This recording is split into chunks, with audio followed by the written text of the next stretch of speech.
My conviction in the fact that 110 is coming from a good place is quite high. It has about 3 different steelman arguments that I would have difficulty finding arguments against. It's kind of fucked up, honestly, that people would just embed child pornography onto the chain. It's really sad how Core has really just squandered all the talent that they've ever really come across. I think that's largely a consequence of the fact that Bitcoin Core has cultivated a highly adversarial...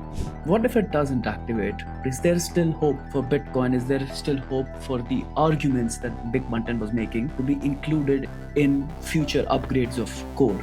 In the future, which it fails, I will tell you this. Hello, Hunter. Welcome back to the Bitcoin Dialectic. Thank you.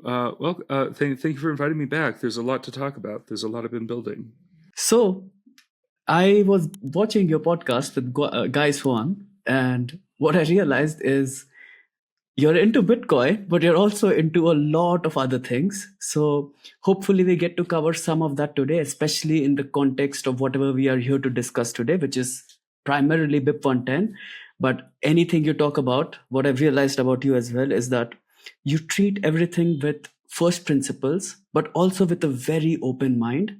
So you're not pigeonholed into any particular kind of solution or whatever people are already working with. You can come at it with a very different angle. So Hunter, I want to take a few minutes to set the stage for our discussion today. For the longest time, I thought that the whole BIP-110 and the whole Knots folks were a clique of some sorts. I completely ignored them. I completely ignored the Core versus Knots saga until a couple of months ago when a few of the Bitcoin WhatsApp groups that I'm a part of just exploded with debates on BIP-110. And then my X feed also was just filled with BIP-110 stuff. And I got curious. So I wanted to learn.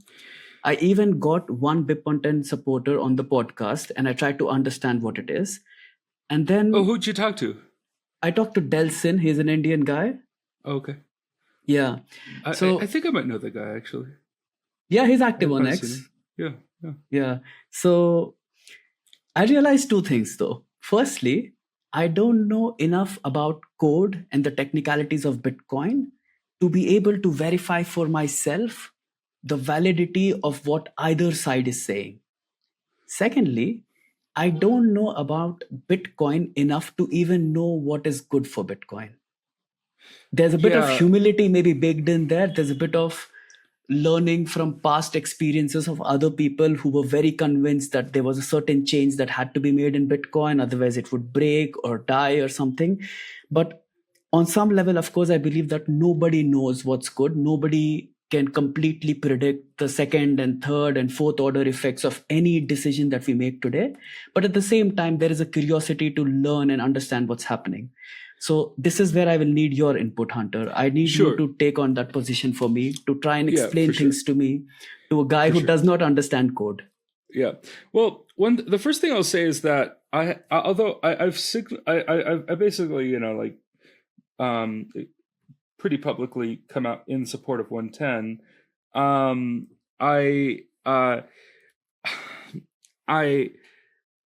not gonna put it in my handle or anything because I don't like to let people I don't like to be boxed in by any one idea. That said, my conviction in the fact that 110 is coming from a good place is quite high. That said, the way also it was presented was not immediately obvious. You have to really dig in and read it. And I think that's largely a consequence of the fact that Bitcoin Core has cultivated a highly adversarial sort of, I hesitate to call it brain trust, but almost like so if, for example, you find a protocol vulnerability in Bitcoin, you're basically told you need to send an encrypted email, a PGP encrypted email to their security contact. And that's interesting how that could work. But what's interesting to me also is that 110 is the only BIP that explicitly claims to protect against poison block attacks. And poison block attacks were literally demonstrated in front of everyone. This is like on a Xeon Gold system, like a server grade system, maybe an older one, but still. It took 25 minutes to essentially validate one block. By Portland Hodel, right? Yeah, exactly. And I sent you a link to the Anarchist Cookbook episode on Up Next, which was run by Charlie Spears and Will Fox and all those great people at Block. What's it called? Block Media, something like that. Yeah, so they're doing really good work at highlighting sort of an active, open vulnerability to Bitcoin. So, Hunter, I did want to take like a couple of minutes to firstly summarize what I do understand about BIP-110. So I have a bunch of questions on top of that, and you can also then correct me where I'm going wrong, and then we can continue it from there. I had a couple of notes while you were speaking, and this is like from a few minutes ago, but you said that you're not boxed into any one camp or opinion when it comes to BIP-110, and I really, really appreciate that. And the second thing you said that BIP-110 is coming from a good place, even though it's not presented as such that you have to dive deeper to sense that it's coming from a good place.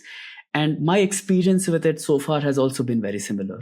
I've even said that on X that BIP-110 seems to have a marketing problem. Sure, for sure. It has about 3 different, I would say, steelman arguments that I would have difficulty finding arguments against that I can go into. And but regardless, I think it is a good, and also there's a number of really good ideas in it, like a lot of really useful insights that I think are being left on the table by people who essentially are less open-minded. Yeah. I do want to dive into what's happening with the whole core dev stuff, but I'll just take 2 minutes to summarize for myself, for you, and for the viewers what I understand about the whole BIP-110 saga.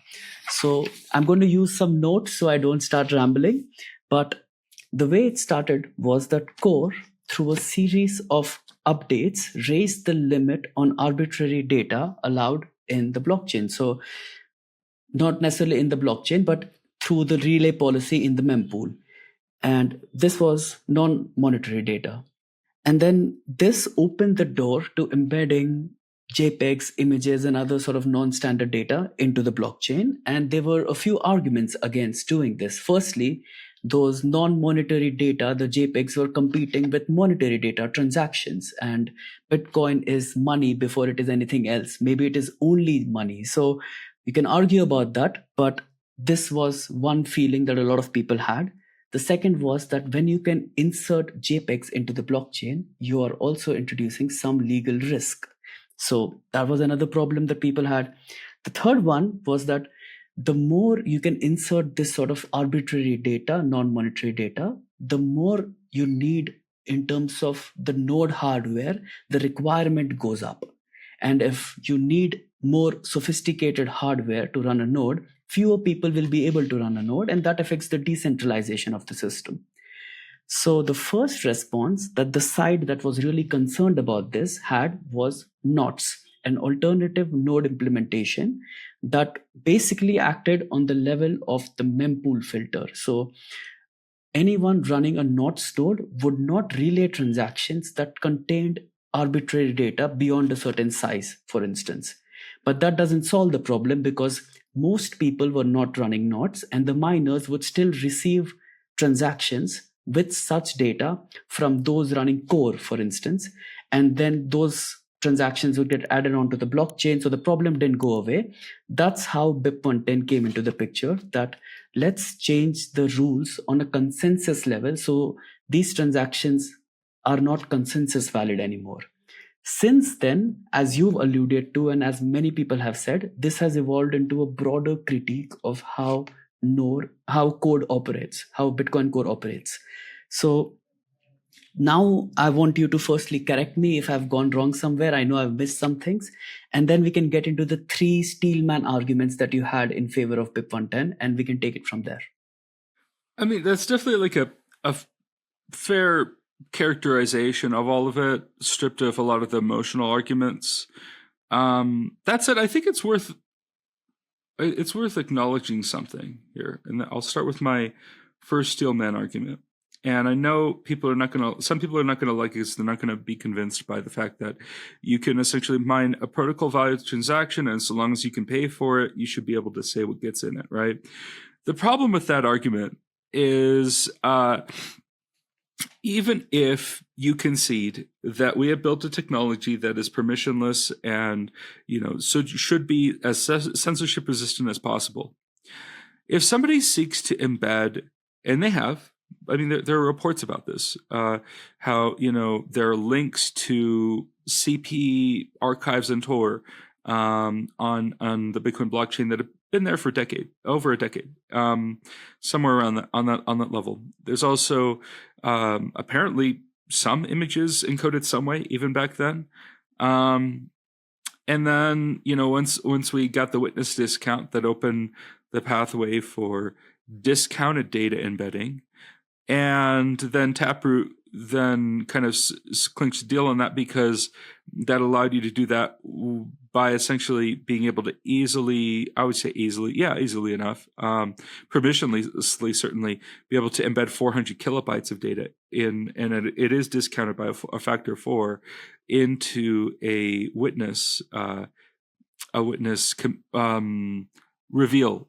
So it's not the commitment. Well, you commit to it, then you reveal. It's a 2-step procedure, and sort of like revealing the inscription envelope that you've committed to, and that's why it takes like 2 operations for that to for an inscription to be mined. Now, the problem is, regardless of like whether it's possible, whether it's permissionless, whether it's trustless, all of this, right? Regardless of that, you do kind of have to acknowledge it looks bad. Like, it's kind of fucked up, honestly, that people would just embed child pornography onto the chain. And Bitcoin, to many, represents a source of hope. It makes them optimistic for the future, that we don't all have to run to the hills and take up arms against central bankers, right? Like, it'd be really nice if we could develop a nonviolent solution that doesn't also sort of come at the expense of children's dignity. And as I've been very honest about my past in this regard, and the more I remember it, it makes me angry whenever I see anybody discount the future in that way. It's like, essentially, when you don't do everything in your power to protect children, you're essentially discounting the future by, it's kind of in the vein, same vein as Moloch worship, where you eat the seed corn that you need to plant the next harvest. So instead, you're just getting fat now, and you're essentially setting yourself up for starvation in the next season. And so it's or the next year. And so it's very short-sighted to not do everything to protect children. And for us to just for part of Bitcoin's story to be that, oh yeah, you also have to embed and store CP on your node and serve it to others even. It seems like it's kind of, to me, it sounds just kind of, I don't know, difficult to accept. And I almost don't want to accept that. And it's really hard to accept that, because you're like, well, okay, well, let's look into how a witness transaction ID witness commitment is computed. It's SHA-256-D. Okay, so that does sort of have some level of second preimage resistance. And then you're trying to, okay, well, can we develop custom firmware to mine inscriptions away? No, because there's a length commitment. And like, I don't know how to really solve this problem during a time where, maybe we could design a Dyson Swarm or a quantum computer on that level. But unless we do that, it's probably on the order of the heat death of the universe type problem. That said, I would like to do the work to prove that it's impossible, right? What is impossible? Oh, witness mining, I call it. So basically, the same algorithm that Bitcoin uses to secure itself, SHA-256D, it's twice over. It's like a nested SHA-2 that helps with essentially the problem of second preimage resistance, which is a weakness of SHA-2. That is one of the three cryptographic properties of a cryptographic hash algorithm, along with collision resistance and preimage resistance. There's also second preimage resistance a lot of people don't realize. And you need to either use tagged hashes like Taproot does, or you use SHA-256D. You do it twice. And essentially, and it's the length is also as part of the Merkle-Damgard construction as well. So once you understand that, and then you go, oh, that's the same algorithm that Bitcoin miners use. You're like, well, what if we loaded custom firmware to create a valid witness field that, is a much shorter and does not embed CP, and starting with the 4 megas, right? Wouldn't it be really nice if we could just come up with a collision that, you could replace the 4 mega with, except it's only like a very small, witness construction. I don't know. I went through that thought process earlier this morning. It's not, I'm not sure that's as far as I'm able to take it. I don't know if it's possible. I would like to prove to myself that it's not possible. And that's why I've developed an interest in formal verification, which we can double click on later. Okay, so a question on this. There are many people who agree that child pornography should not be on the blockchain. But their argument against BIP-110 is that it doesn't completely prevent that problem. It makes it slightly difficult. I get that. I do. It doesn't prevent you from changing to comply with the rules of 110. And just the other day, we saw a block get mined that was still a real JPEG that essentially accounted for the fact that you needed to insert an op push bytes, op push data 1 opcode for the 256 byte chunking. And so every 256 bytes, they have to essentially interleave or embed an additional opcode that helps you chunk the data, right? There's a Steelman argument. That's the second Steelman argument we can get into. But I just want to kind of like make sure that people are aware of like the fact that it looks bad. It's kind of fucked up. I also don't like to use the term CSAM because it's a fundamentally statist argument. It's a law enforcement officer language. And I don't need the law to inform me of what's right and wrong. I already know that it's wrong, and it's kind of fucked up, just got to say. And I don't know how you get around that, the fact that it is fucked up to honorable people, that, you have to store and forward child pornography in order to run a full archive node. I think that's a little messed up. I would like to, in fact, just reinvent Bitcoin nodes from first principles that, in the way that I would do it. I would use formal verification to guide that work. And we can go into that. But essentially, optimization, it might be an engineering problem, but one of the hardest engineering problems of our time, which I love. I love that kind of thing. Whenever I think of that, I'm like, whoa, it would be cool if I could solve that, so why not try? Let's make like an effort to understand how hard the problem is, This episode is powered by Bitshala. A lot of people discover Bitcoin and then ask, what's next? If you're a developer in India, Bitshala is the answer to that question. Bitshala is a grassroots education initiative run by Indian Bitcoiners to help developers learn Bitcoin the right way. Bitshala offers a paid fellowship to selected participants to work closely with experienced mentors, contribute to real-world open source projects, and build credibility within the Bitcoin ecosystem. If that sounds interesting to you, check out the link in the description. People keep asking me where to buy Bitcoin safely in India. I use GetBit for all my Bitcoin purchases. It's the one I recommend to friends and family as well. GetBit is India's first Bitcoin-only exchange. No distractions, no casino coins, only Bitcoin. You can set up a Bitcoin SIP with GetBit starting at just ₹100, which makes stacking sats really easy. And whenever you're ready, you can withdraw your Bitcoin to your own private wallet for free, so you don't ever have to worry about a hack. If you want to check it out, you can use my code DVJBTC for 30% off on platform fees for the first 3 months. The link is in the description. I can go into the second Steelman argument if you're okay. Great. Yes, sir. So we talked about chunking of the witness data. That is one of the 7 protocol changes specified in 110. How when you embedding witness data, you need to break it up. So recently, I've come across a class of attack I'm fascinated by. So apparently, some CPUs don't always work in the way that we expect them to.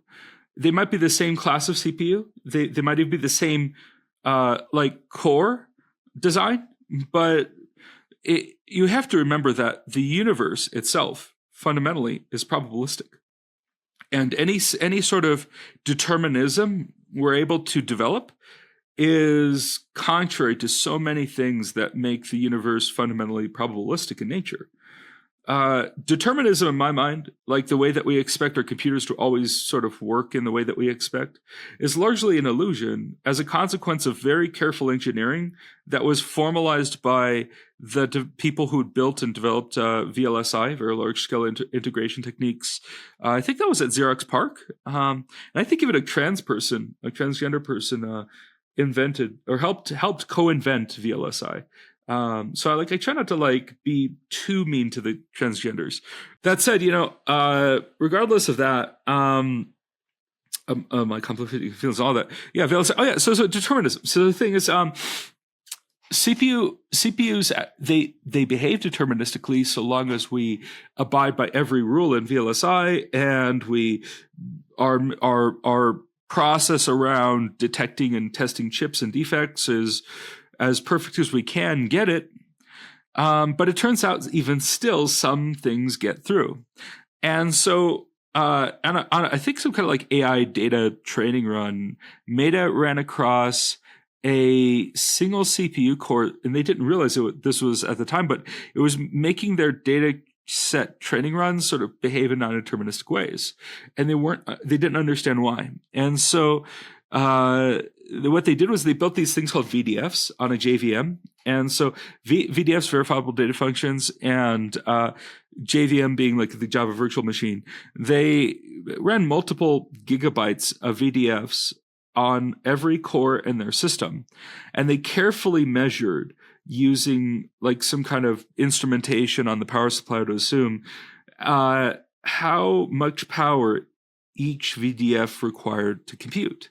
And they realized that there was a difference in how one specific core 59, this is why this is called a core 59 attack, is that specific CPU core, the 59th core, logical core, I guess, or physical core, I don't know.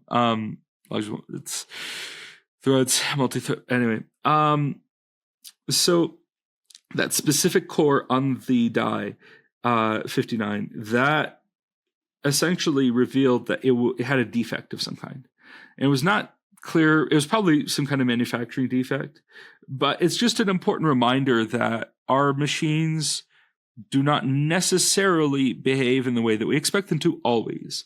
There's also, it's important to point out that there are regions of dark silicon on our CPUs and TEEs, trusted execution environment, like TPU kind of, or no, not TPU, TE, TPU is a different thing. Like secure elements, right? Like secure trusted computing architecture, that kind of stuff is, it does have regions, not just of silicon, dark silicon, that we don't understand its function. It also has undocumented opcodes that when you issue them in the microcode for the CPU, when you issue these undocumented opcodes to the CPU as instructions, they essentially make it behave in ways that you don't it's not obvious. It's not obvious how, why, it disables or changes how it orders transactions and how it computes them, because it's entirely undocumented. And we're not sure. And also another thing, Intel ships very buggy CPUs. AMD probably does also. We just don't have as many eyes on them. There are tens of thousands of microcode level firmware sort of things that we find all the time. like just defects in either the microcode or the implementation and the hardware itself. It's, I don't know. It's a complicated problem. People don't really realize the full stack and extent. We just kind of assume that computers behave deterministically always, and that's not the case. So what's the consequence of computers or the universe in general being non-deterministic, being probabilistic, and how is that connected to the steelman for BIP-110? Sure. Yeah, great. So essentially, we just have to remember that Bitcoin software runs on all kinds of different hardware. And there is a possibility that, like, I cannot prove to you that there is no combination of bytes I can mine into a block that will make that node software behave as expected on every piece of hardware that exists. Okay, and how is BIP-110 solving this? Because it makes it harder it imposes a restriction.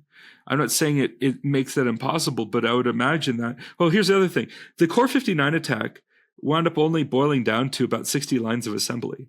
So if it's that compact, 60 lines, I mean, that could maybe even fit within a 256 byte window. But I would actually like to bring it down to 32 bytes as a consequence of that, to increase the chunking. Not really as like a punitive thing against inscribers, but more like, I don't know if we can prove yet. I would like to do the work though, that a Bitcoin node will behave as expected at every piece of hardware that can be run on. Okay. So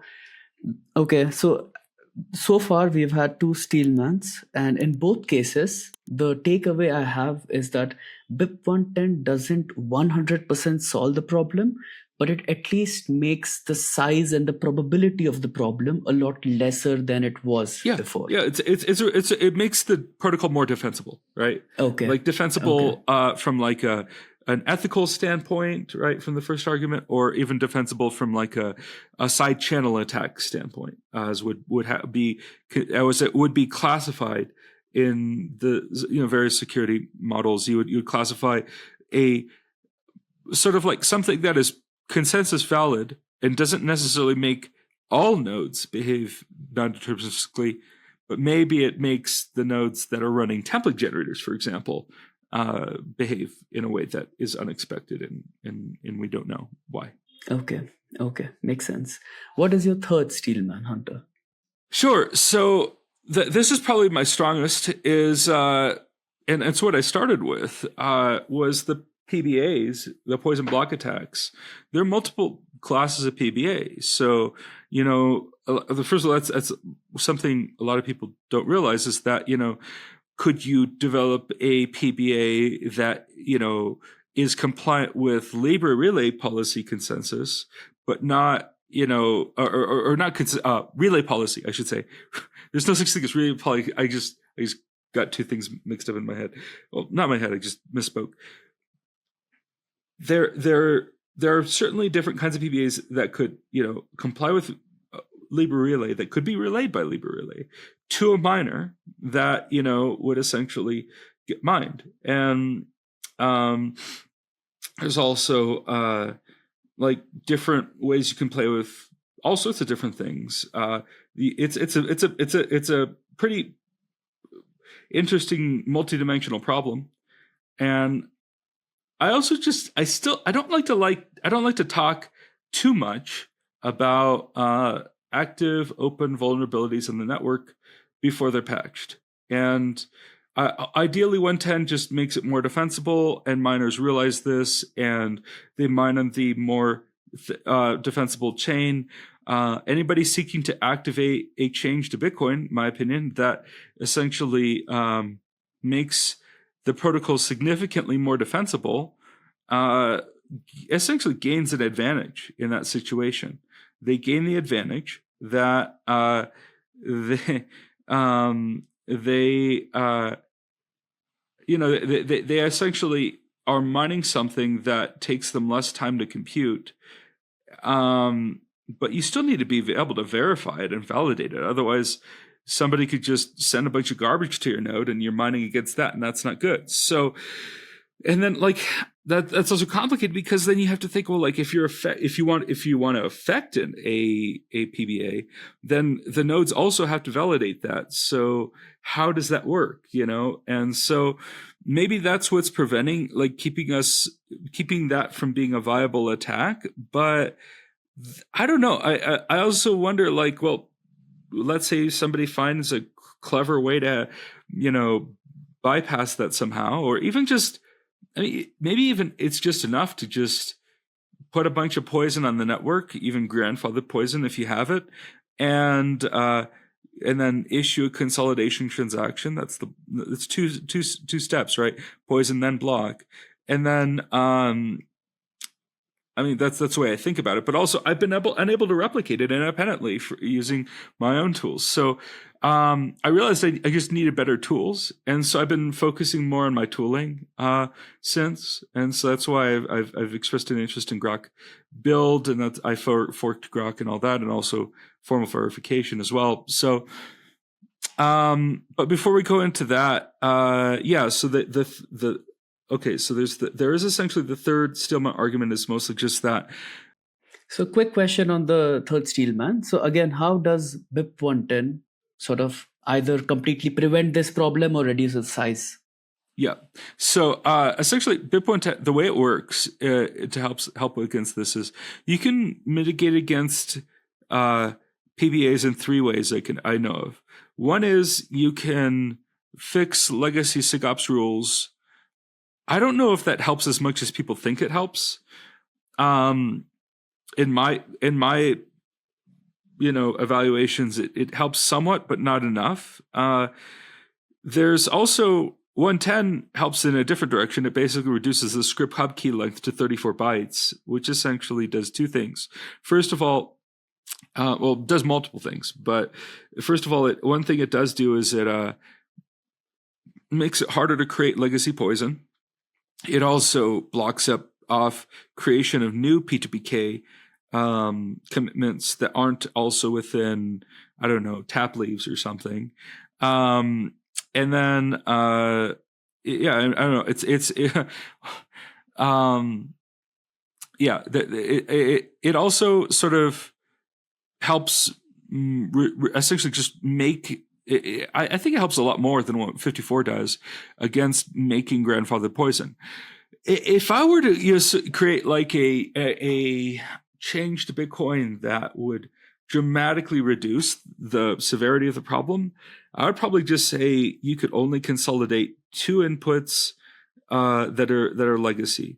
And maybe I would write a BIP for that if I had time, and it would go through the BIPs process.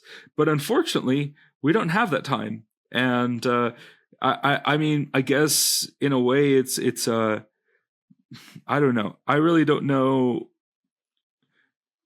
Like the timeline was definitely accelerated. I wish I had more time. If we had more time, I could work through the process and maybe wouldn't have been ostracized by core devs and that. Right now, the core devs are just they don't want to talk to me. They want to ignore me. And whereas the not side, we've been talking this whole time. I know Luke Dash Jr.'s favorite Bible, and I don't know. They're just great guys. I prefer not to vilify them, and also I've met the core side. I know them too. I've met Adam Back. I've met Samson Mo. I've worked with him. We've done cool work together. I love Giacomo Zucco. He's such a great guy. And so like it's hard. It hurts. Honestly, it hurts to go onto a tribe and, advocate and steelman a position and do the work to really fully understand the problem. It's hard. It's hard, especially as you're being persecuted and being told you're not making technical arguments. I'm like, I feel like I've been making technical arguments the whole time, except for maybe the CP one. Even then, it's informed by actual, data from like research people have done. And so like, I don't know. It is really truly disheartening how I've been treated as a consequence of pointing out what I think to be are legitimate concerns. You tell me, do you think my concerns are legitimate? Very much so. very much so. I was actually going to, you might not like this, but I was next going to ask you because I've heard the three steelmans that you have in favor of BIP-110, and I see how each of these reduces the size of the threat, if nothing else, I was going to ask you to steelman the argument against BIP-110, if you can. Oh, that's really hard for me to play devil's advocate out, I'll admit, just because like when I support something, I do it with full conviction. I mean, I've heard people say, like make all sorts of arguments. Oh, we should make a more focused, BIP for, 110 or PBA against PBAs, or maybe, like censorship resistance should be a first class property of Bitcoin and not, any other consideration. I hear these arguments. I do get it. I don't feel like they're compelling enough to convince me that we shouldn't activate 110, especially at this point. Like at this point with, mandatory signaling due in maybe less than 2 weeks now. It's I don't know. I hope that 110 succeeds, if only just to reaffirm the fact that we can't just have some big Bitcoin cabal consortium, say what is good for Bitcoin.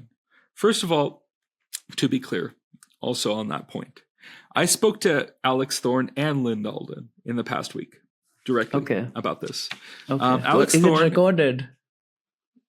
Oh, was it a recorded conversation? Okay. No, they were private conversations. But I feel like they wouldn't be too annoyed if I spoke to them, because like I could essentially allow people to understand better that they are, I believe both Lynn Alden and Alex Thorne of Galaxy, who did sign up on the consortium that, along with, Blockstream and Coinbase and all these other, they signed up with the consortium, and they had these sort of backroom channels that, discussions around it. Lynn Alden was actually included in them, but I was not, which is interesting.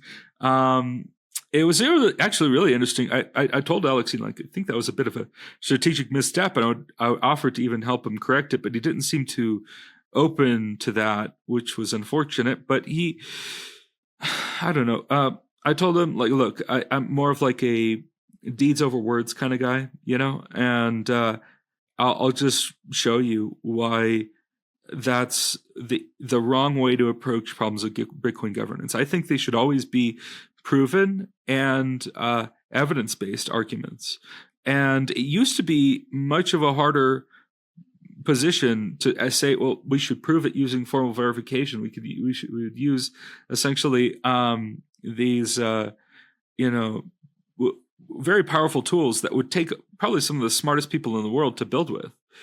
But now we have these thought amplification mechanisms that aren't necessarily conscious or aware, but they're really good at, rotating token shapes, and maybe they can, I see it swapping orders of arguments, trying to get stuff to work in lean forward. I just think it's really cool. Like it kind of explores the problem space and tries to find the next likely thing that'll work, and it'll kind of inform that through the autoregressive probabilistic next token prediction, right? Because like what it does is it does this probabilistic sampling of the neural network, which by the way maps more to like synapses than neurons in our brain, but that's also anthropomorphizing a little bit more than I care to. But let's see. Look, there maybe Keegan might be right that, in his intuition that we should be doing what's called formal vivification. He wrote a really fascinating blog post where he explained, Keegan McClellan, he explained that like maybe we should be using Lean 4 and using that to prove how Bitcoin works. And he wants a separation of spec from proof. And that's really cool. I've also sort of worked to understand his thinking and also extend Lean to support systems programming. And that's why I call it systems Lean, which we can get into. But it's just, yeah, I think there could be some value there, and essentially to help us prove how the protocol works and any changes to the protocol if they violate any particular principles. Like, for example, Art Waxwing famously talks about Bitcoin's social contract, the private property promise. He basically says three rules for Bitcoin.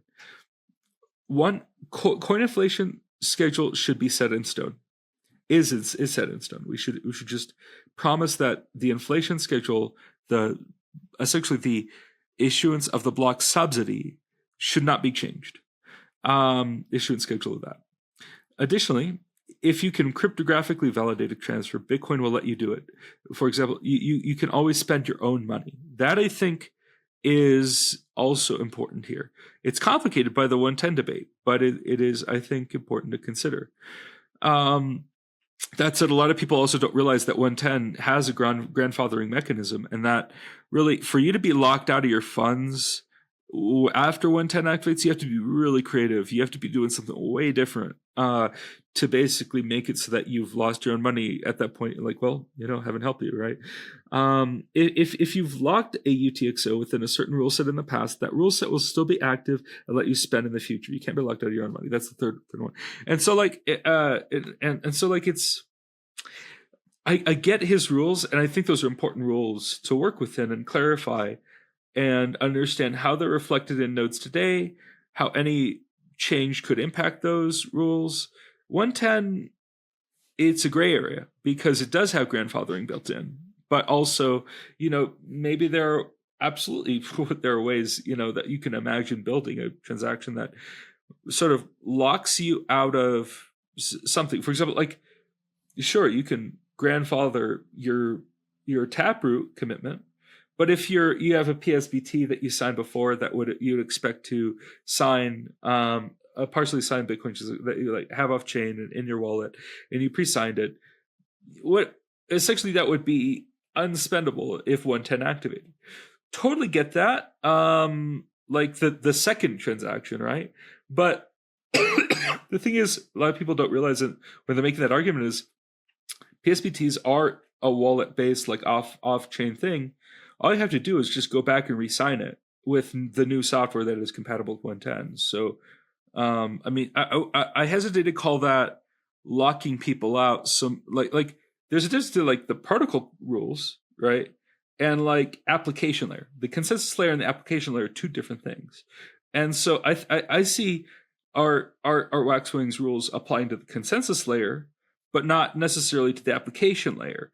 And as a consequence, I don't think it's an appropriate. To me, it's a category error to compare the two things. So, because it's difficult for you to play the devil's advocate, I want to play the devil's advocate for a little while with you. Okay, so I'll be the skeptic in the room. Yeah, one argument that I've heard against BIP-110 is that we all know that the block subsidy is declining. It's on a fixed schedule. It's getting lower and lower, and eventually it will become zero.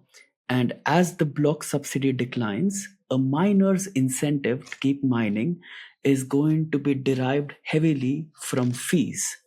Now, for a long time now, we don't have a lot of transactions happening on chain. So a lot of the new investors that are coming in, they are turning to ETFs or treasury companies or some other solutions that don't require them to be on chain. So fees have been low for a very long time. It's fine now because the block subsidy is still 3.125 Bitcoin. But as we approach zero, and assuming that a lot of the adoption happens on layers 2s or some other like layers on top of Bitcoin, then there wouldn't be enough usage for the block space for mining to remain profitable. I have three arguments against this. Okay. So the first one is heat punk. It's one of my favorite arguments. So if our problem is, are we worried about Bitcoin's security budget? Why don't we just get people to mine Bitcoin for the heat and not worry about how much necessarily it's going to pay them. That essentially disrupts mega miners like Mara, and also it makes it more pleb first movement, where you're basically your hot water, your jacuzzi is mining Bitcoin when you use it. That should absolutely be a thing. We should be doing that anyway, because like that's a bet on the future. That is a bet on microchips becoming abundant in the future. I think is a safe bet. I think it's a safe bet that demand for microchips is not going away. It is only going to increase. And there's also a couple technologies I've been looking into. One is called free electron lasers, and the other one is called Casimir cavity chips that essentially use specially designed antennas that kind of allow you to generate energy almost like a photovoltaic array, but doesn't need sunlight, so it can operate 24/7. It sounds kind of strange, like almost like a too good to be true, but it turns out that like it's legitimate research that's informed by real mainstream physics around quantum field theory. But essentially looking at like virtual particles and the Casimir pressure, and how that scales as you reduce the dimension. I think it's the Casimir force scales as you have the feature size of the Casimir antenna. You're able to, first of all, fit 8 times more in the same volume, so it scales cubically, scales volumetrically, I should say. So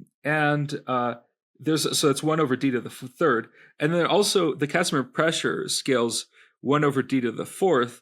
I think as a consequence of the fact that when you're harvesting virtual electrons from the vacuum energy, they're shorter wavelength, but in the shorter wavelength electrons have more energy, obviously.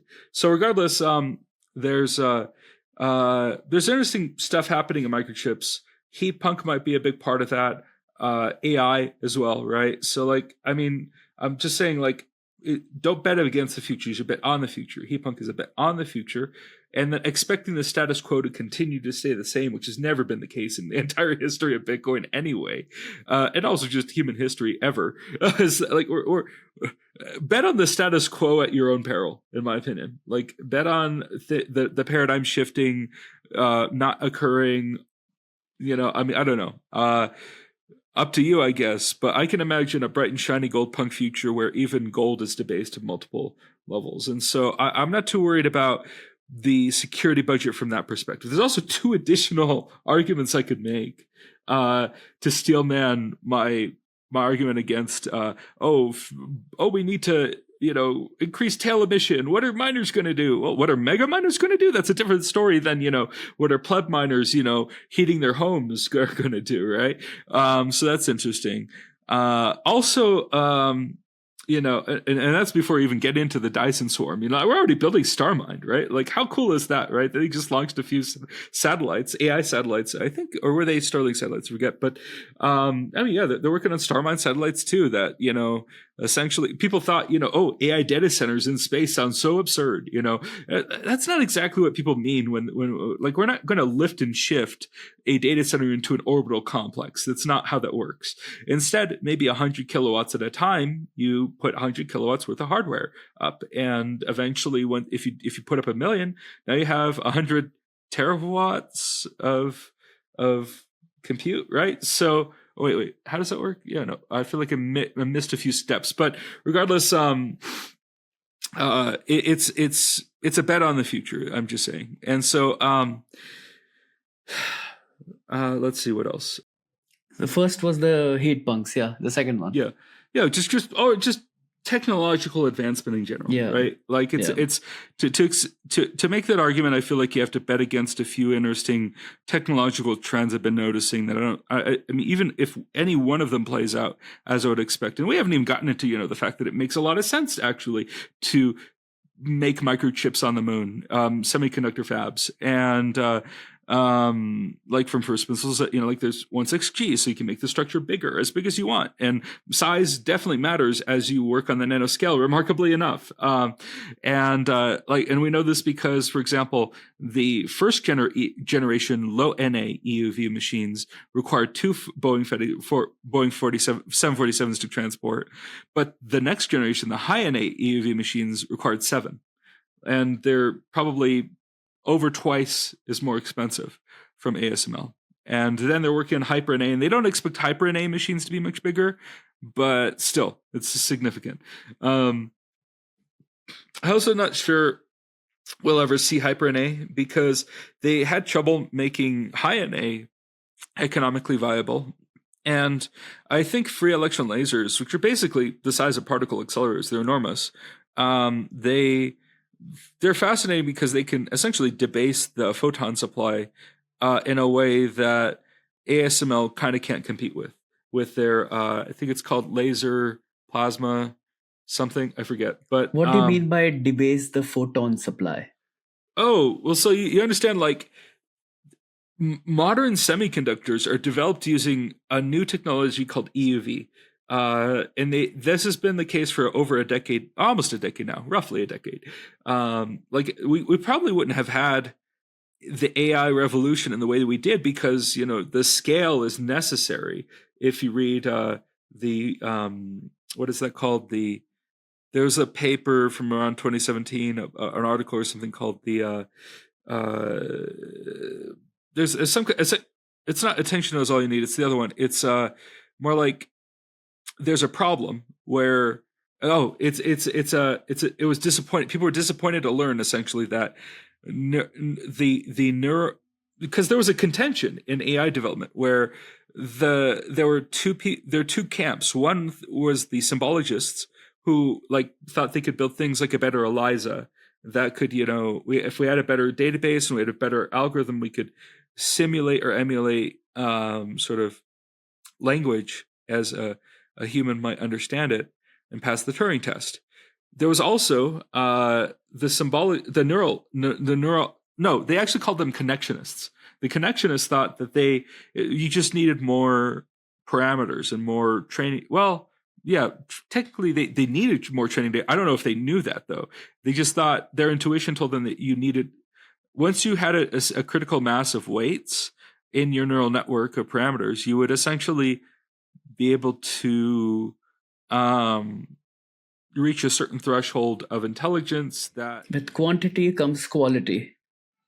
Yeah, exactly. And I think that the term of art they use for that is it's like the disappointing problem, or I forget what it was. It was the term doesn't matter. I get what you're trying to say.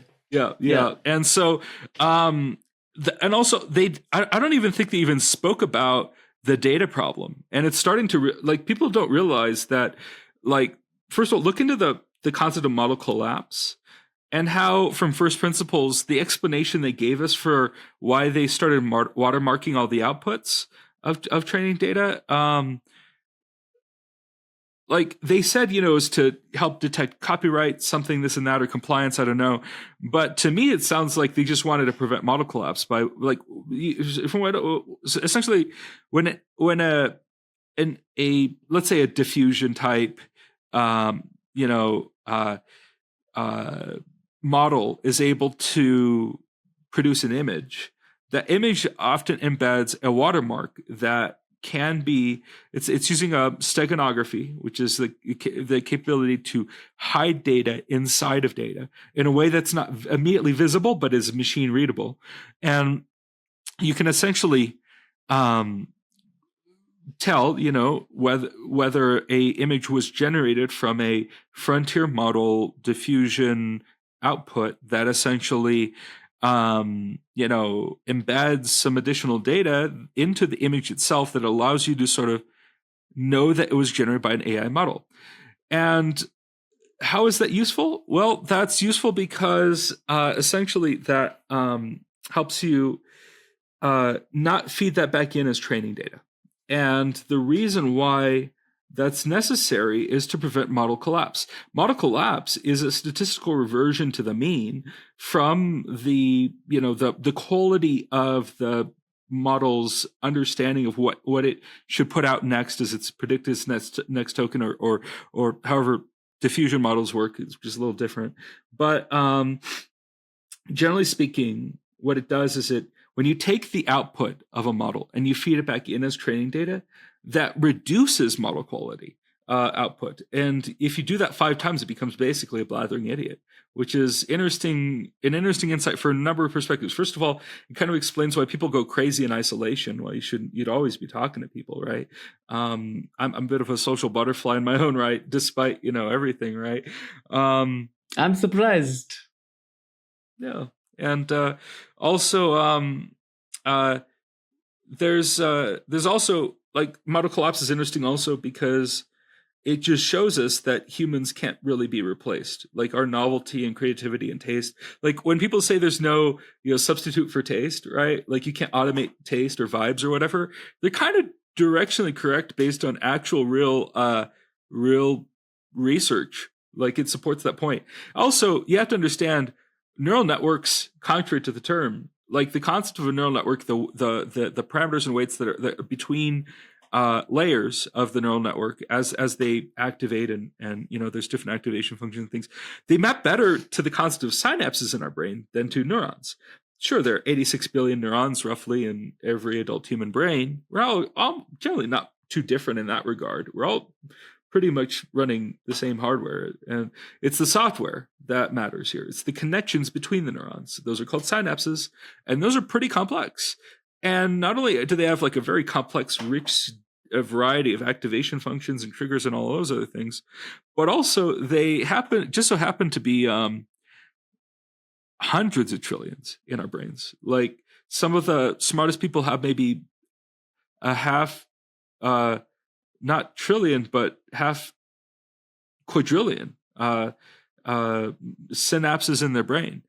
And like, or our models, I mean, first of all, our models, it's hard to map a weight to a synapse, but if you're just doing a 1-to-1, just as a heuristic even, some of our best models are in the multiple trillion parameters now, maybe 10 if you're talking about like a Fable or Mythos class model, maybe, I don't know. But that doesn't nearly capture all the nuance that the human brain is capable of capturing with 100 trillion to 500 trillion synapses. In addition, our brains accomplish a remarkable amount on only 20 watts. First of all, learning is obviously harder than thinking, and that's evidenced also by how to train a frontier class model, it costs over $1 billion now, probably closer to 10 now actually, and also not only does it cost a lot of money, but also it takes a lot of time and a lot of energy, absurd amounts. And you compare that to the human brain, which the majority of the neuron actually isn't even dedicated to computation. That's the synapses actually, right? But the fact that neurons can self-heal over a human lifetime, and there's even the capability to self-replicate is kind of fascinating. Like, the cells can self-replicate, the brain can self-replicate. If you're smooth enough, right, you can find another partner. I mean, like, there's that requirement is, like, for self-replication and self-healing is completely absent because we just got really good at making microchips, and then we found a way to generalize noticing patterns by through ReLU and matmul and backpropagation and gradient descent, right? All the training techniques, which are a trillion times harder to do than running inference or thinking. That's just kind of maps somewhat to the fact that learning and thinking are harder even for humans, looking at like neuroplasticity. Also, humans have a lot of things that computers don't really ever need, like your sense of needs, your interoception, your intuition and proprioception. That's also interesting. The hippocampus is still processing language even when you're under general anesthetic. You have the capability for subconscious thought. You can dream and not really be conscious of your dreams, but you're still thinking, right? So, like, in a way that that's kind of how I think of these things, these models operate. They don't really have, the neurotransmitters or the default mode network or the central executive network. They don't have all the things our brains do. Our brains are incredible. 20 watts, dude. And like, they just don't have that. And that's why, like, they're oblivious to certain things that are obvious to humans. And so that's why I say, like, maybe they can think, maybe you can think that they think, but consciousness and awareness are a bit of a burden that I don't even know if they really have any sense of quality of wanting, right? Like that's quite a responsibility to have, these different, biological urges, the urge to eat, the urge to procreate, like all of that stuff. These machines don't really have that because they've never needed it. That's not how they function. The way I think of them is just like a way to amplify your thoughts. They take a thought, I wish this thing exists, and then it's like, well, maybe if I do this and this and this, it'll exist, and then I'll please my operator, right? Like that's kind of how they've been sort of trained and tuned, and for better or worse, through reinforcement learning techniques of various kinds to essentially better predict the next token autoaggressively through probabilistic sampling and neural networks, if that makes any sense. Fun fact about me, I have done a master's in cognitive science. So it really felt like I was back in one of my courses having a discussion with a professor or a fellow classmate. So I studied mechanical engineering for my bachelor's, and then I got really obsessed with like psychology, human mind, brain, body, everything. So I fought my family and I went to Vienna to pursue a master's in cognitive science. So I love this section. I also really, really like how you turned. By the way, I'm not an expert. So did what I said make any sense? Oh, I'm not an expert either. Like a master's degree doesn't make you an expert, but I love this. Of course, it made sense to me. Okay. And how you turned the inference from like model collapse, and your conclusion from that was that humans are irreplaceable. I find that beautiful. I love that also. But I'm going to bring us back full circle to BIP-110. So, oh yeah, for sure. So by the way, there were I feel like I only touched one of the three arguments against the security budget. So correct. The second argument I really need to double click on. Well, actually, let me save the best for last. There's another one, BitZip. So essentially, early last year, Ethan Hallman, who is co-author on BIP-360, he suggested that if we were serious about post-quantum cryptography, we would find a way to compress transactions into Stark proofs. And that's really cool. Because like that basically on layer 1, that could increase our TPS by 10x, and also at least 10x probably. I don't know if we really even scratch the surface of what's possible there. And Stark proofs are different than Snark proofs in that they're larger, they don't require a ceremony, and they might be a little more computationally intensive as well because they're hash based. But that said, they're also quantum resistant. And so I think that's really cool and worth exploring.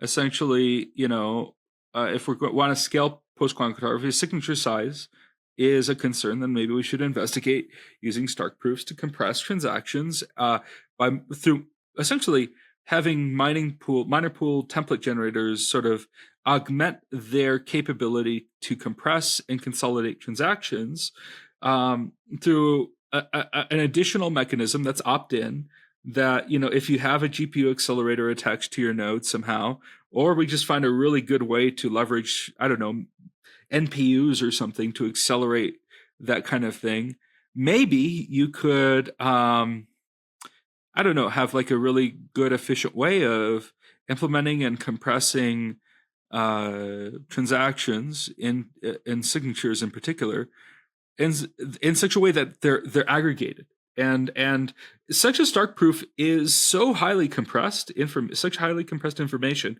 you really kind of cannot embed necessarily. You can't really embed like arbitrary data, like any arbitrary data. You can with SLH DSA, by the way. I think it was Bas Westerbaan. He posted the mailing list that 7/8 of an SLH DSA signature could technically also be arbitrary data. So even like that's why I'm also reluctant to increase or even talk about increasing the witness discount, much less the block size. First of all, before talking about increasing the block size, how about we try everything we can imagine first to make the most use out of the block space we have. Turns out 4 megabytes every 10 minutes is perfectly adequate. And like if we were serious about scaling Bitcoin, we would embed multiple BitZip commitments into into a block if there was enough demand. Maybe we would investigate recursive approaches. I've never thought about Stark recursion. I don't know how that works, but worth exploring, right? Could we prove that's possible? If not, why not, right? So, that's also interesting. There's also kind of the third argument. So, just to interrupt you, the second argument is basically that the idea that we are going to run out of space, or rather, the idea that there wouldn't be enough transactions or enough demand for block space is actually the opposite of the problem we are likely to face, because with quantum computing, the signature sizes and everything is expected to blow up, and the problem we need to solve is actually how to compress it down so it doesn't take up too much space. Sure, that's a good distillation of what I explained. And also, to inform that argument and the next argument, it's important to discuss the concept of Jevons Paradox, which is essentially the cheaper something gets, paradoxically, people use more of it, to the point where, even though you made it cheaper, they're using so much more of it that you're making more money anyway. And so that's why, like, the Bcashers made a good point in that if we just had some kind of good way to, on layer 1, to increase variably, the block size, maybe it would be worth considering if we wanted to sort of create a naive, sort of parsimonious approach to, like, it sounds, just change configuration option, or we have some kind of dynamic block size.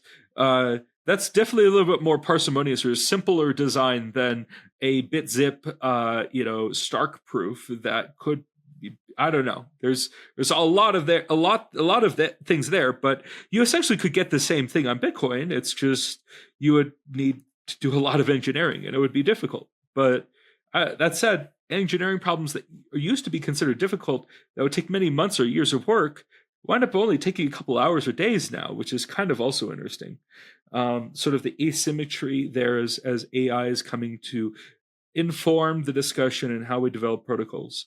And so the next is that sufficient to move to the third argument I have? Yeah, we move on to the third one. Yeah, great. So now that you understand, like, Jevons Paradox and how interesting that is, why don't we also just find a way to scale data embedding on nodes? So inscriptions never scale. They would never scale. Why are we building in such a way? It's nonsense. So when I realized that, I was like, well, first of all, to understand how nonsense, literally, it would take a 500,000 years at present prices.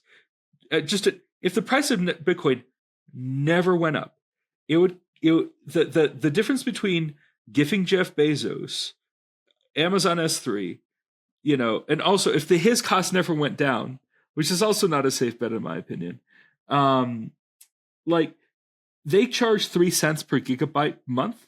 For you to beat 3 cents per gigabyte month by overpaying basically paying a miner to embed your inscription so that you can then instead run your AWS or like your Bitcoin node in an AWS cluster, right? Instead, it's just so nonsense. It is such a silly argument. I get that you don't want to give Jeff Bezos, 3 cents per month per gigabyte in perpetuity. I totally relate to that because it sounds centralized. It's nonsense. I totally get that.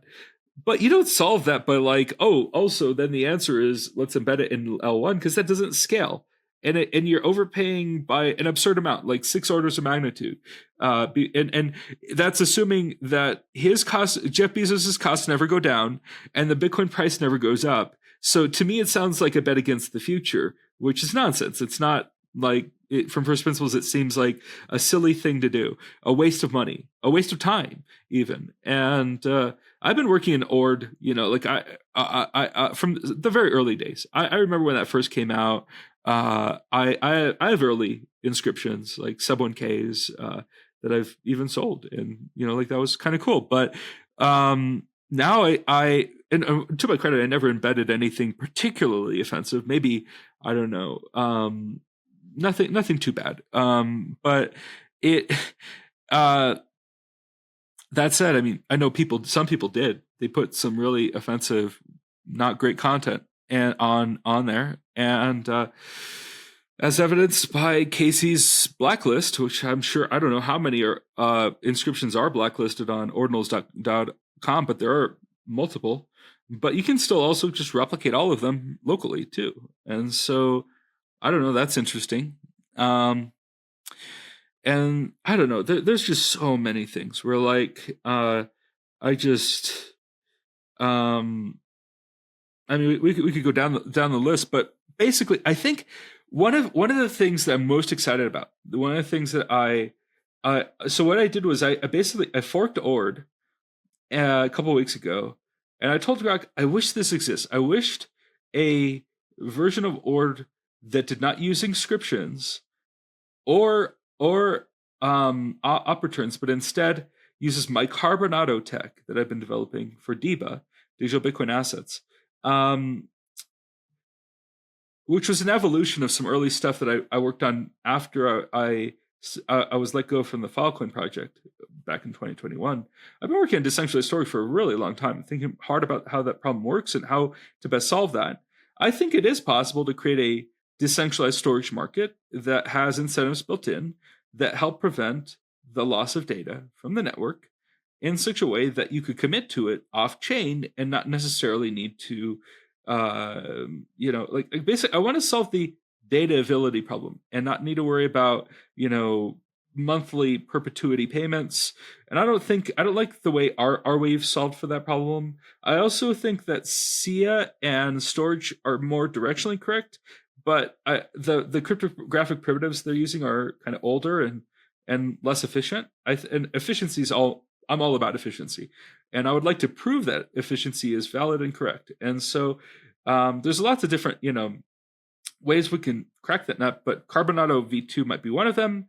RGB for the runes, and if you can basically have a version of Ord that essentially replaces the inner workings but keeps the API, the CLI, the REST interface, right? Maybe that could essentially be a stopgap solution that essentially scales ordinals.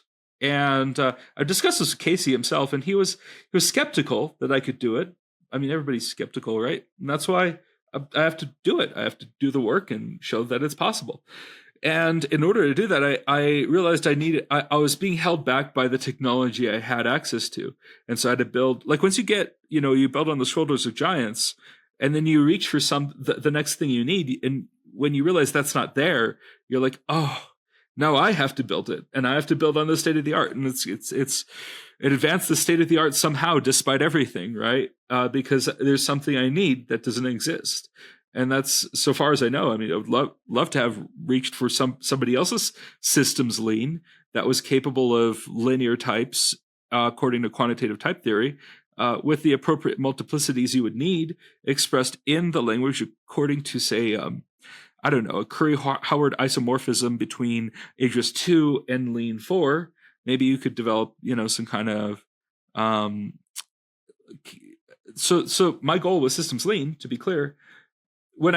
So I first tried to make a database with Lean, because I was like, oh, I hate every embedded key value store I've ever used. They all suck. They all suck for different reasons, but they all kind of suck. And I would like to make a perfect, embedded key value store that had multiple writer, multiple reader capability, that essentially was proven to be lock-free, best we can make it.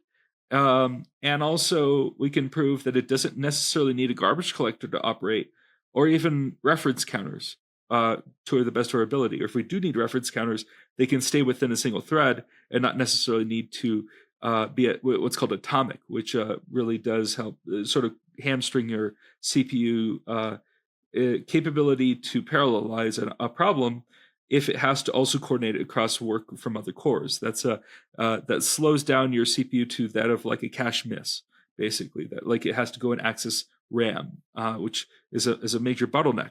So instead, ideally, we're able to formalize the problem and through formal verification, and then prove that we can make it lock free.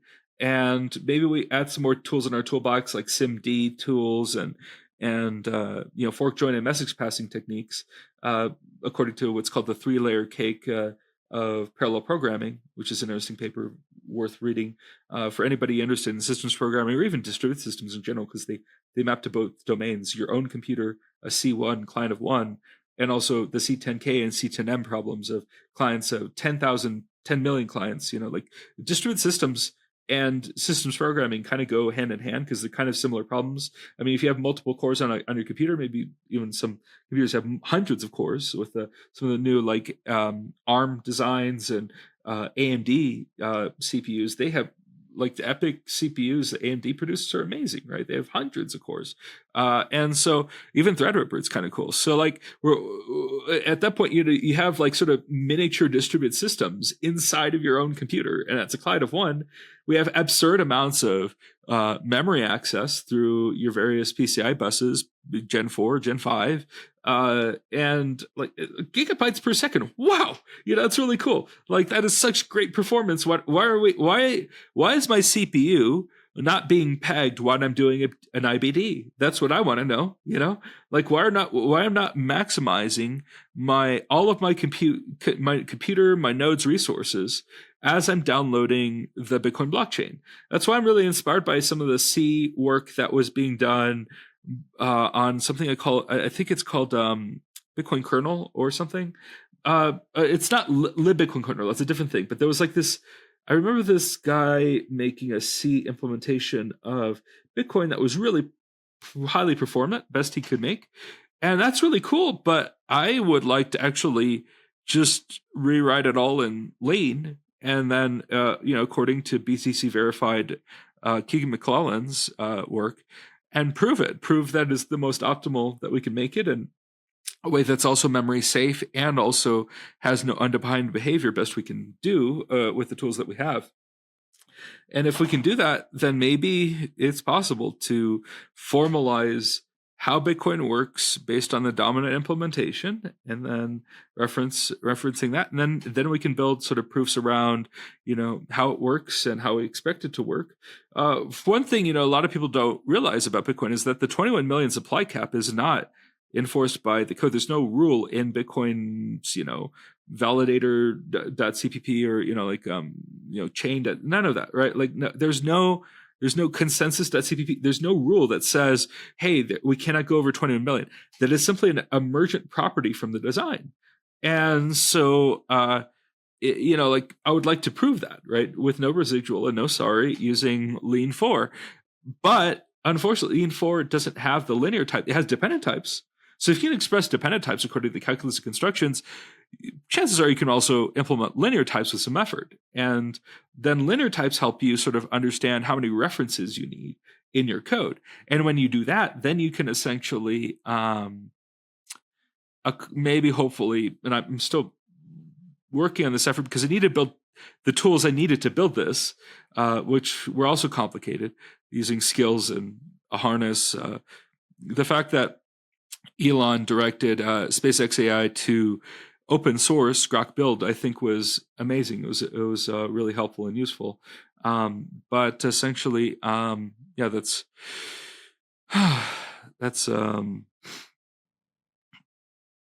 Hunter, it always amazes me the number of things you're into, the number of things you're juggling in your mind, all the things you want to do. How do you even choose? Like, what is it that you're going to focus on? Or do you just always work? Every day it's a matter of radical prioritization, but I try to be intentional about what I want to accomplish in a week. I divide my life into weeks because there's the end of the week, and there I attend a Catholic mass. Just so people know, I am openly revert to the Catholic faith as of April 1st of this year. And I've been, diving down that in a pretty serious way in only a few months, I guess. I actually just enrolled to Bible study first year. So, and I also do a Bible study actually every week, regardless. It's called OCIA here. And I'm in the 5th week, going on the 6th. It goes for 7 weeks. And then you're supposed to go on to like something more formal, I guess. But I decided to skip another thing of OCIA and instead just do actual like a Bible school. And so I'm going to study the New Testament or Old Testament first and get a better understanding of that. And that's actually a 4-year program for the laity that changed after Vatican II because the Catholic Church decided that people should understand the Bible better. But that was a relatively recent phenomenon, certainly within the last 100 years. So like there's 4 years of Bible study and then Bible school, I should say, and then 2 more years to understand the Catechism, which actually I have both here. I have this. This is a Revised New Jerusalem Bible. This is the study edition. It's massive. It looks thick. Yeah. It is. It's really cool though. Like it has a map on the back. It has it has multiple maps actually, and it goes for like about a couple hundred pages. A couple thousand pages, I should say. Let's see here. It's 2,400 pages roughly, and then there's also, it's difficult to do this on camera, but it's a massive book, and it's also, I don't know if people spent enough time reading the Bible. It first of all, I feel smarter and I can think for longer because I'm just like, studying scriptures, some ancient wisdom that, and just like trying to really read it with intention, carefully and slowly, and not try to rush it. Right. When you do that, you notice things like, did you know that there was a flaming sword in the Garden of Eden that sort of protected us from understanding essentially forbidden knowledge? I know nothing about the Bible. Oh, fair enough. I mean, I will say, do yourself a favor, just read early Genesis. It is fascinating how I can't think of a way the description contradicts things that we observe in nature of like sort of the Big Bang Theory and how like the universe went from opaque to transparent. I mean that's kind of what it says anyway. Like light and darkness. They talk about light and darkness a lot. In the beginning, let there be light. They say light was created on the first day, but then stars and planets were created on the 4th day. But then day and night. I don't know. It's really interesting how it sort of. I mean, if you're a midwit, it sounds contradictory. But if they first realize, oh, by the way, it wasn't the universe that was created in a week. It's our concept of a week was based on the description of the creation of the universe in ancient Babylonian text. So like, it's like people think about that in the wrong order, first of all. And also it doesn't make sense to map a concept of time to a time when time didn't even exist, even according to, mainstream physics and our understanding of cosmology, astrophysics, and the Big Bang Theory. Right. So like, I don't know. I mean, when you like T equals 0, right?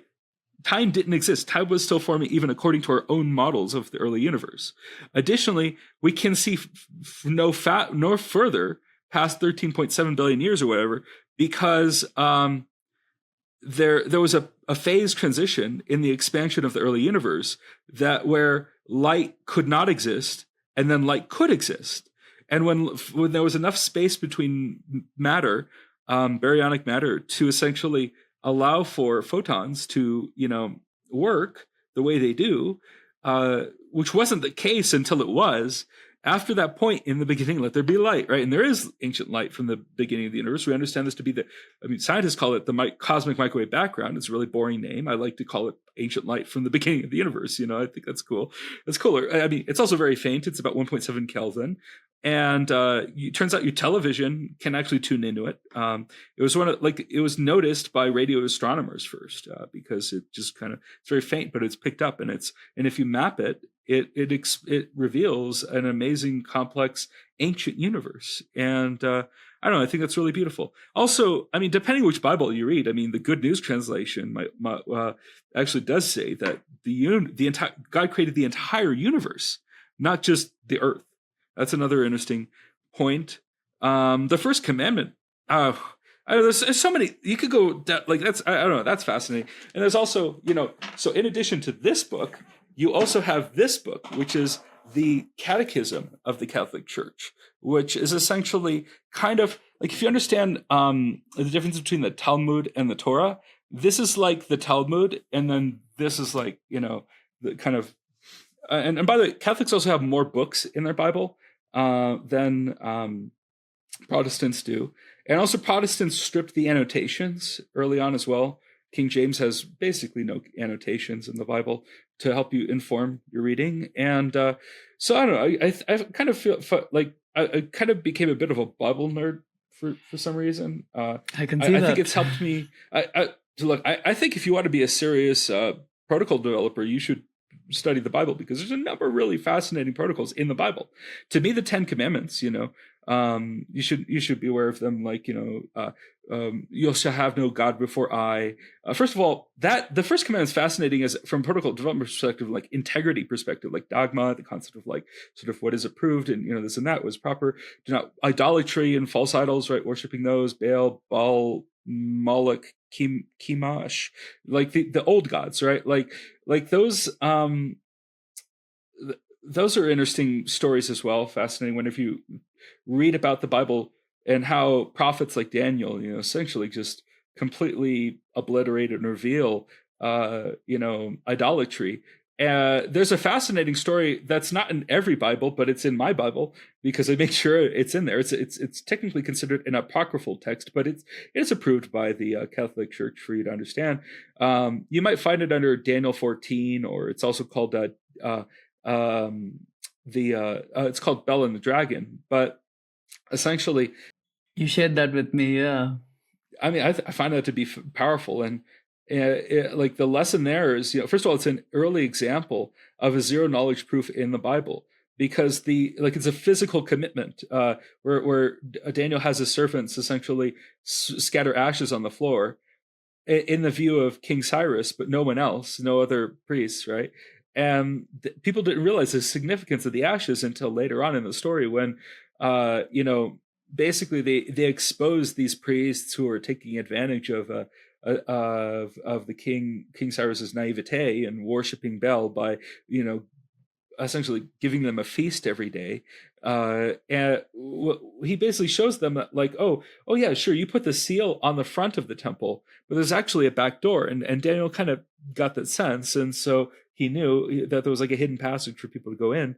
So it was a bit of a side channel there, and Daniel revealed that by essentially scattering ashes on the floor. And when King Cyrus looked down, he saw the footprints of children and their mothers and the priests, and he was outraged, and he had all the priests put to death, I guess, in the Bible. And so I don't know, it's a fascinating tale, and like some of these things are just like problems that can then endure, and repeat themselves. It's like, the Mark Twain's one of my favorite quotes of his is, history doesn't repeat itself, but it does rhyme.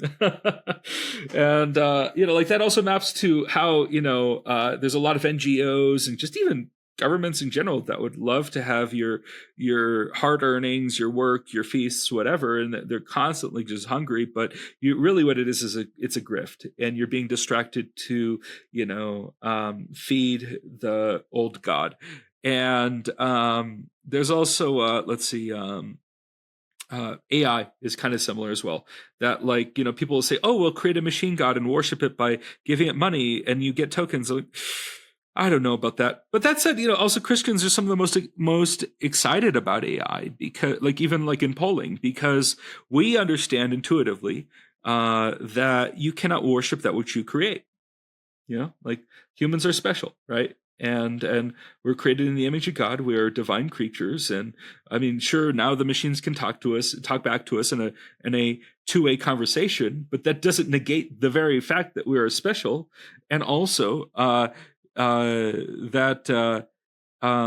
just from first principles, we understand that, like, it doesn't matter the technology or its level of advancement. I mean, and maybe this is a distinction Catholics make that some Protestants don't, but essentially, the only thing that matters to me is the intention in which it's used.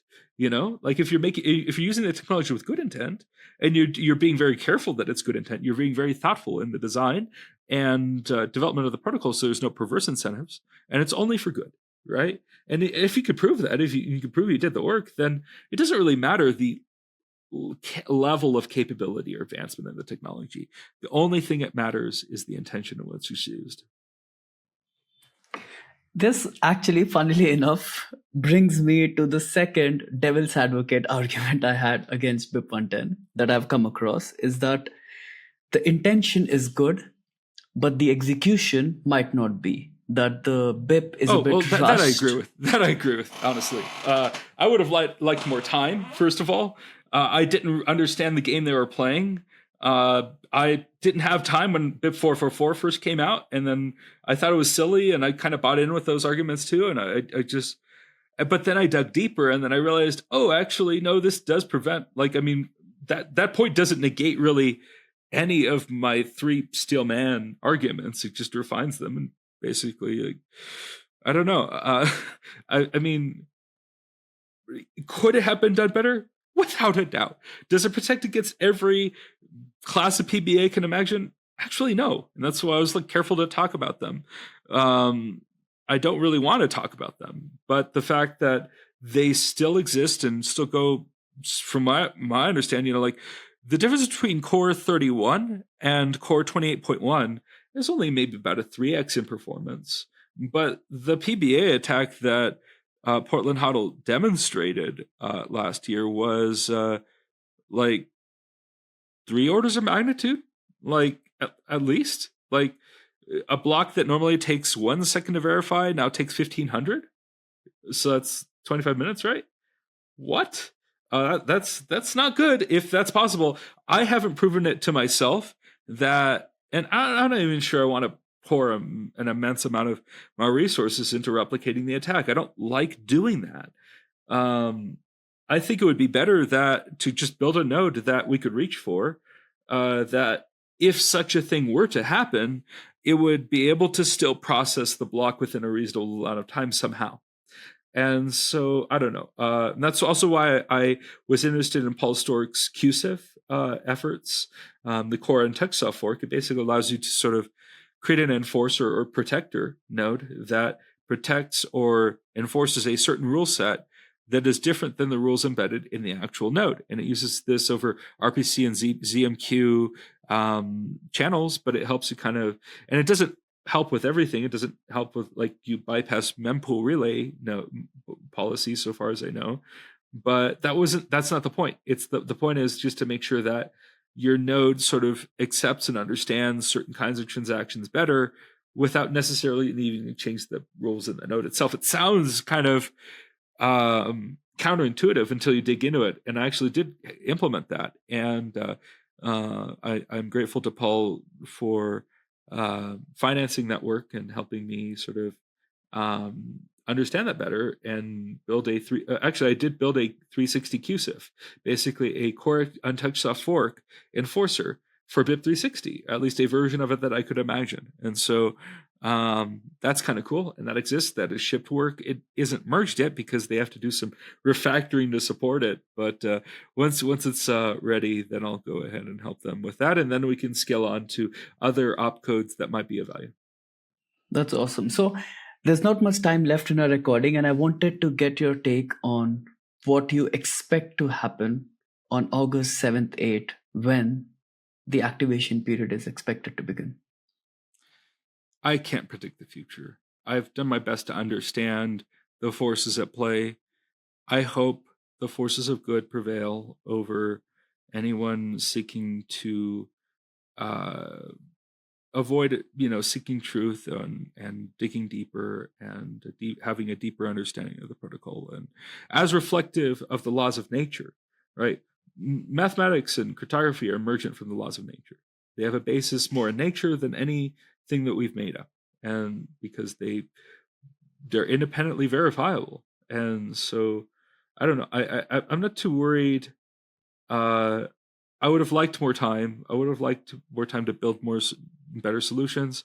That's why I'm trying to bootstrap this decentralized storage network in record time, and also build a database and an entire programming language that's suitable for some of the most complex forms of programming we know. And so I don't know. We'll see how I'm able to manifest any of that work, and also without any really financial support from certainly the incumbents in core. I mean, I talked to Alex Thorne. I explained to him, like, dude, I can't accept money from you if you're associated with this cabal.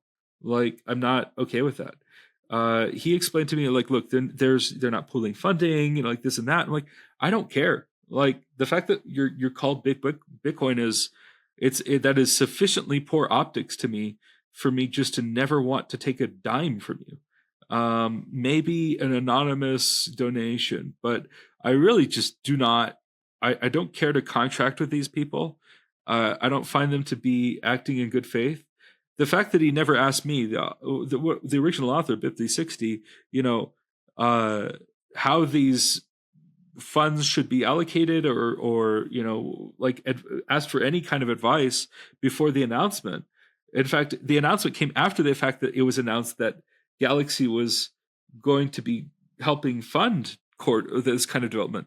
The fact that he never consulted me, or really like even anybody who was expecting to give money to, was a major strategic error. And I think his efforts are not going to be received as well as he assumes them to be. And I want no part of it. I want really, like, I find that the idea even that we would need to or want to sort of solve problems in Bitcoin governance through a cabal or consortium or whatever you want to call it, I find that just as offensive as to say, oh, any one priest, is going to be, be any Adam Back or Luke Desch Jr. Like, no one person should be in charge of Bitcoin protocol development. It should be always based in proofs and reason and logic according to nature and our understanding of it. And as a consequence, that's why, like, I have an interest in quantum computers. I have an interest in formal verification, systems programming, what is possible, understanding, the difference between a Turing machine and a Hilbert machine, right? Like David Hilbert's famous 3 questions around consistency, completeness, and decidability. Like, these are all important things to understand deeply from first principles, and then solve essentially what some people consider intractable protocol engineering problems with proof. We need to prove it, and we need to do the work to prove it, which isn't, it's not trivial work, but it's never been easier to do. That's why I think people should read Keegan McClellan's essay on this called Formal Vibification, and watch the Denver Bit Devs that we did earlier. Was it earlier this month? I feel like, I don't know. But our most recent Denver Bit Devs, I'm pretty sure we had, I don't know, I've been doing a lot of work since. It feels like every week it's just like a huge step change in productivity. And, it's hard to even remember earlier things in this month, but I'm pretty sure it was just this month that we published essentially his talk on formal verification and how it relates to Bitcoin and the BTC Verified project using Wien 4, which is fascinating. Very much worth a watch.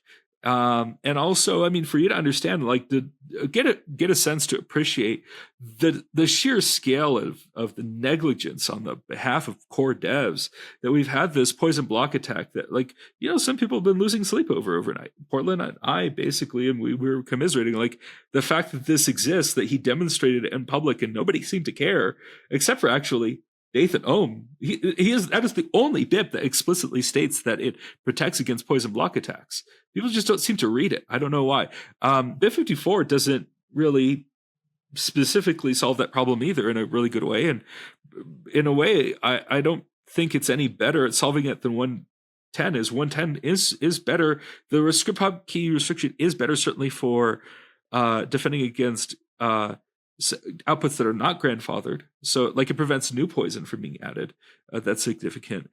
But then you have the problem of like if I were to solve it, I would just say, like, 2 inputs at once, legacy inputs at once. That's most you're allowed. And if you need more, you chain them, right? You have them as separate transactions. That's way better at, preventing quadratic signature verification than really any other thing. I would love to have, like, worked with the BIPs process, but, Portland seems uninterested in writing a BIP or doing that work with me, unless, I guess, I present it and ask him to put his imprimatur on it, I guess. But I don't know. It's frustrating because we just don't have the time to do this the normal way. and the only node developers that will talk to me are knots. And also to his personal detriment. John Attic, I feel like he has a good heart, and he's a good person who has been unfortunately sidelined through just really thoughtless people, and I respect the hell out of that guy despite everything. And it's really sad how Core has really just squandered all the talent that they've ever really come across, and hired people like Gloria Zhao, who doesn't seem to like. Look, I respect her contributions. I do. And I don't vilify fire like many people in the not side do. That said, she didn't seem to have a complete understanding of Bitcoin's purpose. The whole point of Bitcoin, just so you know, sure you're aware, is that it is a direct challenge to the nation's state monetary sovereignty. Satoshi Nakamoto didn't exactly say that, but he implied it multiple times if you're reading carefully. Read just the Genesis block is fascinating because it says like, hey, maybe this financial collapse that was caused by your central bankers is avoidable if we build the system. Like he gave us the answer on the brink of second bailout for banks. Exactly, he gave us the answer without us even most of us even understanding the question in 2008. And so that's interesting, right? But also, and it was whoever Satoshi was, right? I don't know. I just the other thing is if it is a direct challenge to nation state monetary sovereignty, then we should be acting that way. Like for us to be getting around in conferences and not even like, I don't know. There's a major bus problem there for one. I'm only going to be attending 2 conferences for the remainder of this year, and after that, I'm just going to kind of hunker down and make sure I have all my operational security aspects covered in a good enough way before I can sort of go out in public again, or feel comfortable going out in public, because I think it is important for us to take our responsibility seriously, and that Bitcoin and stewards of the protocol best we can. Anyone can do it if they do the work, but you have to do the work first. Ideally, we take that seriously and treat that seriously, and we don't come up with like unserious solutions that just sound silly, like a cabal should be in charge of Bitcoin security, and not like if it were up to me, I would have a canary temporary soft fork activation where I would be like, hey, maybe if you can create a canary test, maybe we could have it activate on the node, and then that sort of activates maybe a temporary 2-week soft fork. I like the idea of temporary soft forks. I didn't used to. When I first saw it, that was absurd. But when you realize there's actually a good technical reason for temporary soft forks, that makes sense because it allows you to sort of keep it a soft fork. It's hard to like reverse a change. That's a hard fork. But if it's just temporary, then you go to reactivate if it works well, right? So I think there might be even, look, if RDTS does activate through some, I don't know, something I can't even imagine, or essentially, if all this works out, then hopefully, we'll revisit the discussion, we'll create a permanent soft fork, and then we'll put it to bed. Also, temporary soft forks for like sort of in response to open vulnerabilities to the network, if they're provably demonstrated, and maybe a lean proof, and maybe we have a systems lean compiler built into nodes that just kind of reviews any proof, and then it adds that automatically temporarily for maybe 2 weeks while people all convene and observe the change and see if it's good and if it could be refined, if it's parsimonious or sufficiently parsimonious. I think that should be how we operate the protocol governance. It should be sort of semi-automated in that way. If there is a vulnerability that is open, there shouldn't be like some kind of back channel cabal. Every node, it should be done in public. It's a Kirchhoff's principle, right? So like the idea that like when you devise a cryptographic scheme, the first thing you should do is send to your enemies, your implementation. So anyway. What if it doesn't activate? What if BIP-110 is not accepted? There's not enough signaling, not enough hash power. Is there still hope for Bitcoin? Is there still hope for the arguments that BIP-110 was making to be included in future upgrades of core? Oh, without a doubt. I mean, like, I'm building towards a future where 110 activates, but that tech still kind of works in a future it doesn't. It just, in fact, I don't know, maybe it becomes more relevant. But that said, I don't know. I try not to imagine that future because it's a little bleak. But yeah, I mean, if it does, hopefully we treat each other with the grace. We tried, we did, try to reflect and be kind to each other and forgiving. But that's it. Forgiveness ideally is earned, and one way to earn that is just to apologize and admit that you were wrong, and then we move on and we focus on the values that we do share. And by the way, Catholicism has a process for this. It's called ecumenism, which is, I think, important to inform this discussion by. There's 2 new sections I've added to the end of the podcast. The first one is why Bitcoin will fail. So I want you to imagine that it's 2059, 50 years after the Genesis block. Bitcoin is dead. No one cares about it. No one uses it. No one even talks about it. What are the fateful decisions that we've made as a community that led to that? And you can't talk about BIP-110 because we've already talked so much about BIP-110 and spam and arbitrary data and all of that. Well, what's funny to me about your conclusion, your outcome, is kind of similar to a case where we succeed. Like if we're successful and Bitcoin becomes the dominant monetary system on the planet because fiat debases itself so easily throughout history. Every fiat currency has always failed, inevitably, except for the U.S. dollar. But the jury's still out because the U.S. dollar is only technically 55 years old in its current form. Look, I mean, that future is essentially the same. Like where we don't talk about Bitcoin, where there's no more Bitcoin conferences, the future in which it succeeds is the same as the future in which it fails. We don't talk about it because if it succeeds, we don't really worry about money anymore. We don't we don't obsess over money anymore. We don't have Bitcoin conferences. It becomes a boring protocol. That's just how things work, right? In the future in which it fails, I will tell you this, there will be so much more violence and misery. We'll have essentially a Weimar USA, Weimar 2.0 of the dollar. And I think we should do the work to avoid that future best we can.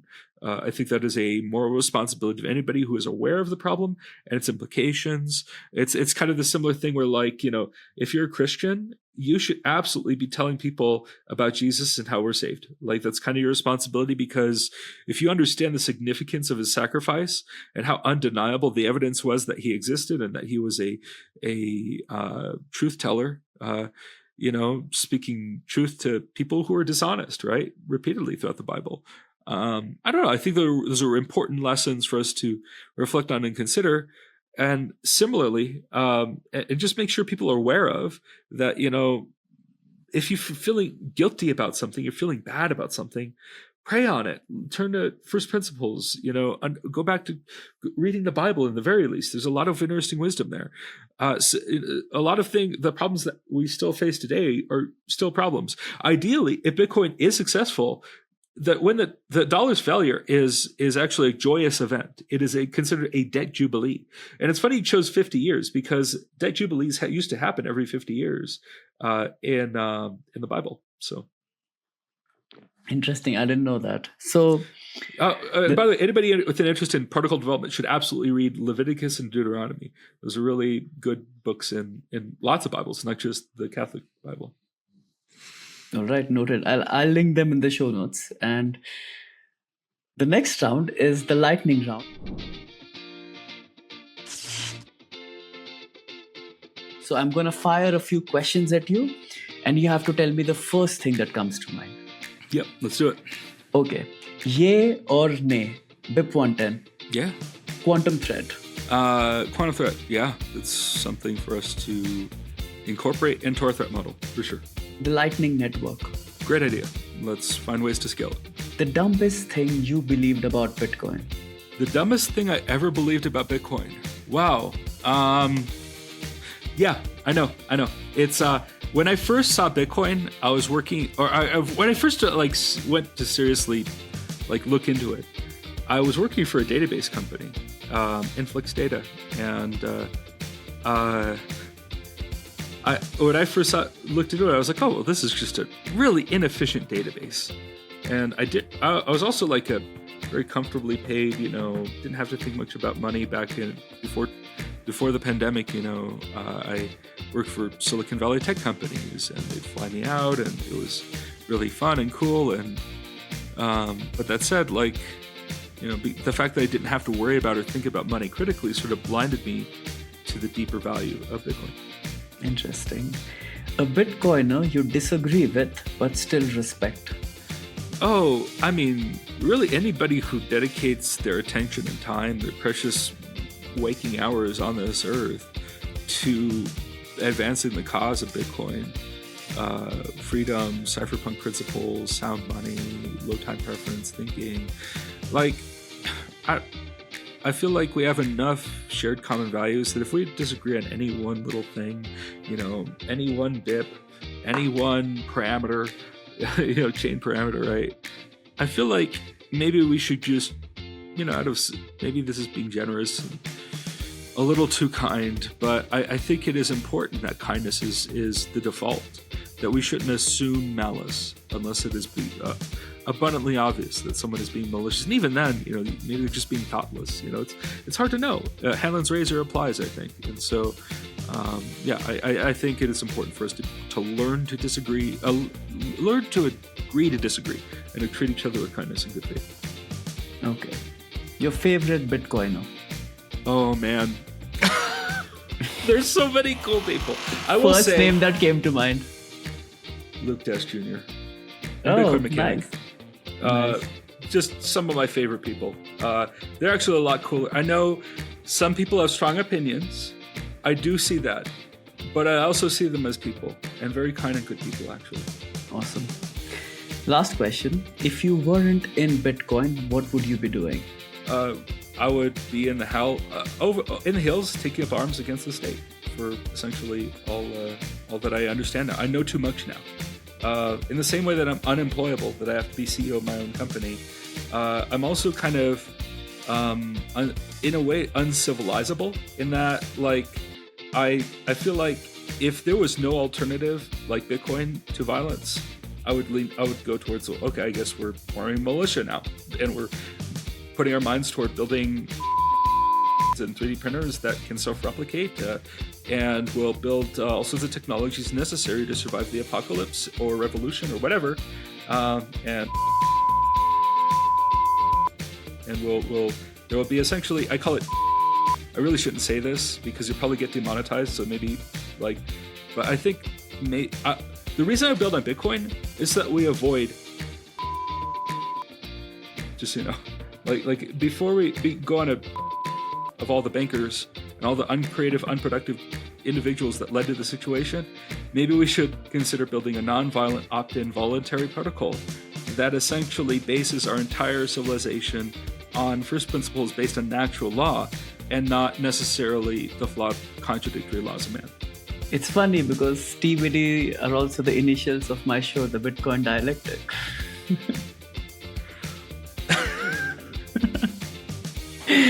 Anyway, Hunter, this has been amazing as usual.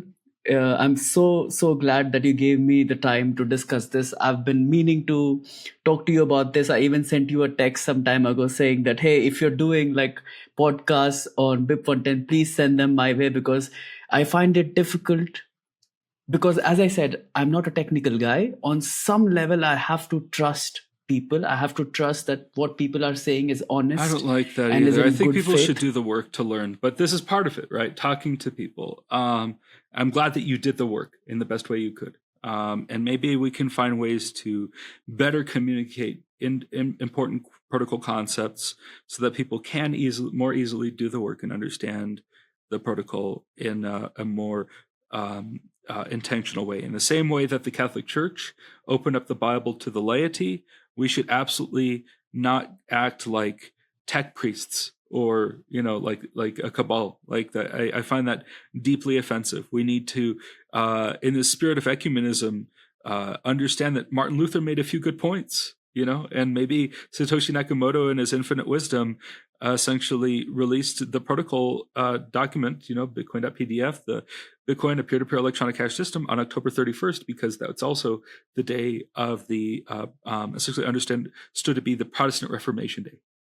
And Protestant Reformation was essentially a consequence of advancement of technology. Interesting. I had no The idea printing about press. this.